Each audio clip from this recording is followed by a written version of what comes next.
മക്കളെ, ജെറുസലേം വചന കൂടാരത്തിൽ നിന്നും 3 മിനിറ്റ് പ്രാർത്ഥനയ്ക്കായി ഇതാ നമ്മൾ ഒരുങ്ങിക്കഴിഞ്ഞു.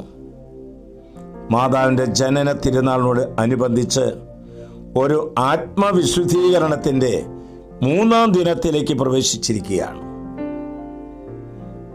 ഒരു വിമല ഹൃദയ പ്രതിഷ്ഠയിലേക്ക് നമ്മൾ നീങ്ങുകയാണ്. ശരീരത്തെ വിശുദ്ധീകരിച്ച്, മനസ്സിനെ വിശുദ്ധീകരിച്ച്, ഹൃദയത്തെ വിശുദ്ധീകരിച്ച് നമ്മൾ നീങ്ങുകയാണ്. ഇതാ 3-ാം ദിനത്തിൽ കർത്താവ് തരുന്ന വചനം യാക്കോബിൻ്റെ ലേഖനം 1-ാം അധ്യായം 20-ാം വാക്യം.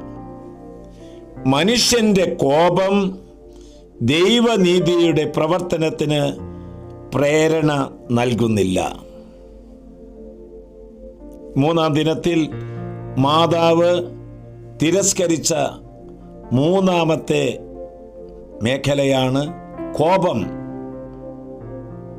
സംസാരിക്കുന്നതിൽ തിടുക്കം കൂട്ടുക, കോപിക്കുന്നതിൽ മന്ദഗതി കാണിക്കുക. അവ നമ്മുടെ ജീവിതത്തിന് അനുഗ്രഹം തരും. ബേത്ലഹേമിലേക്ക് നിറവയറുമായി പോയപ്പോൾ മാതാവ് കോപത്തിൻ്റെ പരാതിയുടെ വാക്ക് പറഞ്ഞില്ലല്ലോ. ഈജിപ്തിലേക്ക് പലായനം ചെയ്തപ്പോൾ അങ്ങനെ തന്നെയല്ലേ? തിരിച്ചു വരാൻ പറഞ്ഞപ്പോഴും കോപം കാണിച്ചില്ലല്ലോ. പരാതിയുടെ ഒരു വാക്ക് പോലും അവിടുന്ന് കാണിച്ചില്ലല്ലോ. കോപം തിന്മയിലേക്ക് നയിക്കുന്ന പാതയാണ്. കോപം നമ്മുടെ ജീവിതത്തിൻ്റെ ആ അനുഗ്രഹം തകർത്ത് കളയുന്നതാണ്. ദൈവത്തോടും വിശുദ്ധരോടും ചേർന്ന് പ്രവർത്തിക്കുമ്പോഴാണ് നമ്മുടെ പ്രശ്നങ്ങൾക്ക് പരിഹാരമുണ്ടായിത്തീരുന്നത്. ആരംഭത്തിലെ ഉത്സാഹം പാതി വഴിയിൽ വെച്ച് നശിച്ചു പോകുന്നത് കോപം ഉണ്ടാകുന്നതുകൊണ്ടാണ്. മക്കളെ, ഓരോന്നിനെയും വീരോചിതമായി അതിജീവിക്കുക, ആരെയും പഴിചാരാതിരിക്കുക, കുറ്റപ്പെടുത്താതിരിക്കുക, ശത്രുവായി ആരെയും കരുതാതിരിക്കുക, ഹൃദയം വളർത്തുക, മനസ്സിനെ ശാന്തമാക്കുക, നമ്മിലെ അധമ വികാരങ്ങൾക്ക് അറുതി കൊടുത്ത് ഉന്നതമായ വിവേകത്തോടെ ജീവിക്കുക. നമ്മുടെ ഹൃദയത്തിൽ സംഗ്രഹിച്ചവളാണ് പരിശുദ്ധ കന്യാമറിയം.